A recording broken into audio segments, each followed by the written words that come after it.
আসসালামু আলাইকুম। স্ক্রিনের পাশে যে ছবিটা দেখতে পাচ্ছেন, এনসিপির নেতারা বা বৈষম্য বিরোধী ছাত্র আন্দোলনে যারা নেতৃত্ব দিয়েছে সে সমস্ত সমন্বয়ক বা নেতারা তারা ইসিতে গিয়েছে, গিয়ে সেখানে সেখানে তারা আন্দোলন করেছে।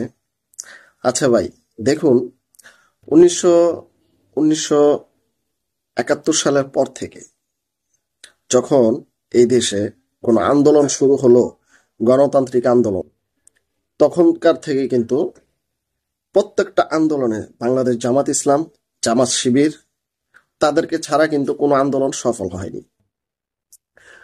তো আপনারা গেলেন ইসিতে, সেখানে দেখুন দেখুন তো, এই যে স্ক্রিনে যে ছবিটা দেখতে পাচ্ছেন, এই ছবিটাতে কতগুলা মানুষ হয়েছে একবার চিন্তা করে দেখুন। একটাবার চিন্তা করুন, জামাত শিবির এখনো এখানে যায়নি। শিবির যদি যেত তাহলে এই আন্দোলনে মোর অন্যদিকে নিত। তো আওয়ামী লীগ যখন নিষিদ্ধের দাবি আসে, শাহবাগে, যমুনায় বিশাল মানুষ হয়। কেন হয়? সেখানে জামাত শিবির গেছিল বা ছাত্র শিবির গেছিল, যার কারণে এতগুলা মানুষ হয়েছিল। রাজপথে জনতার স্রোত ভেসে গিয়েছিল। কিন্তু এখানে তো এত মানুষ হয়নি, আপনাদের বেলায় তো এত মানুষ হয়নি। কেন হয়নি? কারণ আপনারা পোল্টি নিয়ে নেন। আওয়ামী লীগ যখন নিষিদ্ধ হলো, আওয়ামী লীগকে নিষিদ্ধ করার পরে ডক্টর ইউনূস ঠিক তখনই তারপরে দিয়ে আপনারা কি করলেন? জামাত শিবিরকে রাজাকারের ট্যাগ দিয়ে দিলেন। গোলাম আজমের বাংলায় ঠাঁই নাই, রাজাকারের ঠাঁই নাই, জামাত শিবির রাজাকার, এই মুহূর্তে বাংলা ছাড়, ঠিক এরকম ট্যাগগুলো দিয়ে দিলেন। জামাত শিবির পাকিস্তান, পাকিস্তান যাক, এই ধরনের কথাবার্তা বলা শুরু করলেন। তো আজকে আপনারা যে ইসিতে আন্দোলন করলেন, জনসমুদ্র বসালেন, তো মানুষ কোথায়? মানুষটা কই? আজকে তো মানুষ দেখি না এখানে। আজকে যদি এখানে মানুষ দেখতাম তাহলে বুঝতাম যে আপনাদের পাশে মানুষ আছে, দেশের জনগণ আছে। আপনাদেরকে লজ্জা থাকার দরকার, বুঝছেন? আপনাদের লজ্জা থাকার দরকার যে এখানে মানুষ, আমাদের পক্ষে কোনো মানুষই নেই। তাহলে আমরা কেন এই আন্দোলনে আসলাম বা আন্দোলনটা আমরা এখনো কেন চলমান রাখলাম? আমরা এটা থেকে একটু শিক্ষা নিতে পারি না যে যেখানে শিবির নাই, ইসলামী ইসলামী দলগুলোর কোনো জনসংখ্যা বা জনগণ নেই, বা ইসলাম ইসলাম প্র্যাকটিস প্র্যাকটিস মুসলিম বা মুসলিম জনতা নেই, এখানে অধিকাংশ মুসলিম জনতা নেই, আমরা কোনো না কোনো দেশের দালাল বলে বা আমরা পোল্টি পাল্টি হিসাব জামাত শিবিরের সাথে করেছি বিদায় তো আজকে এখানে লোকের সমাগম হয়নি। যেহেতু লোক সমাগম হয়নি, তখনই উচিত ছিল আপনাদের এখান থেকে চলে যাওয়া বা সরে যাওয়া। কারণ এটা লজ্জাজনক যে আপনারা এনসিপির নেতারা যারা আপনারা এই নেতৃত্ব দিয়েছেন, ইসিতে গিয়েছেন, ইসি ভবন ঘেরাও করেছেন, এখানে আপনারা এসে কিন্তু সফল হননি। তাহলে বোঝা যাচ্ছে যে দেখুন, 1971-এর পর থেকে এই পর্যন্ত যে কটা গণতান্ত্রিক আন্দোলন হয়েছে, প্রত্যেকটা গণতান্ত্রিক আন্দোলন এবং কি এরশাদ এরশাদ হটাও আন্দোলন থেকে শুরু করে 2025 সাল মাননীয় প্রধানমন্ত্রী সাবেক শেখ হাসিনা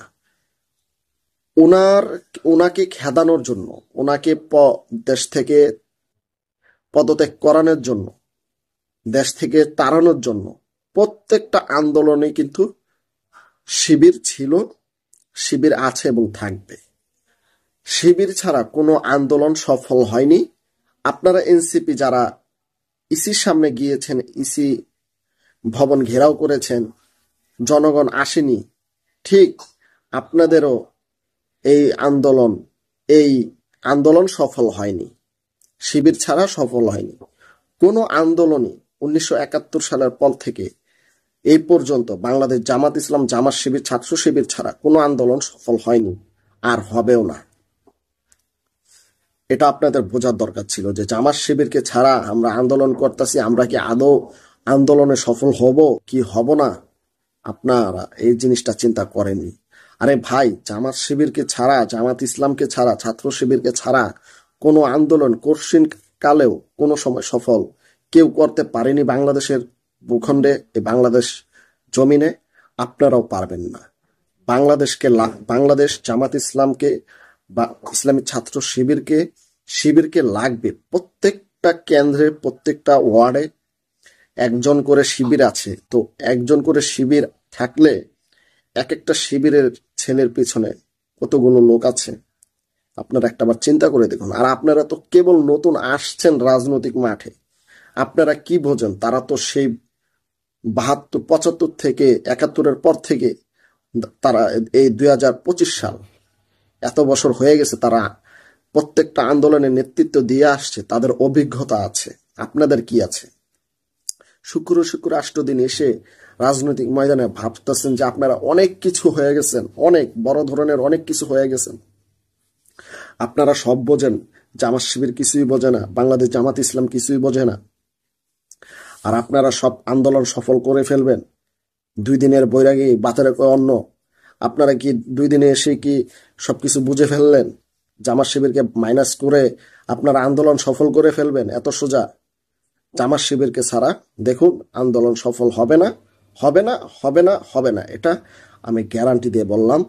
এতে আপনারা এটা মানতেও পারেন, নাও মানতে পারেন, কিন্তু জামাত শিবিরকে ছাড়া আন্দোলন কোশ্চিনকালেও সফল হয়নি এবং কি কেউ করতেও পারবে না। বাংলাদেশ জামাত ইসলামকে ছাড়া, জামাত শিবিরকে ছাড়া কেউ কেউ কোনো সময় আন্দোলন সফলতা পাবে না। আপনাদের কি মতামত অবশ্যই জানাবেন এবং কি ভিডিওটি সবাইকে বেশি বেশি দেখার সুযোগ করে দেবেন, শেয়ারের মাধ্যমে শেয়ার করে দেবেন। সবাই ভালো থাকবেন, সুস্থ থাকবেন। আল্লাহ হাফেজ। অবশ্য আপনাদের মূল্যবান মতামত কমেন্ট বক্সে জানাবেন যে শিবিরকে ছাড়া কি আদৌ কি আন্দোলন কোনো সময় কঠিনকালে সম্ভব কি না। আল্লাহ হাফেজ।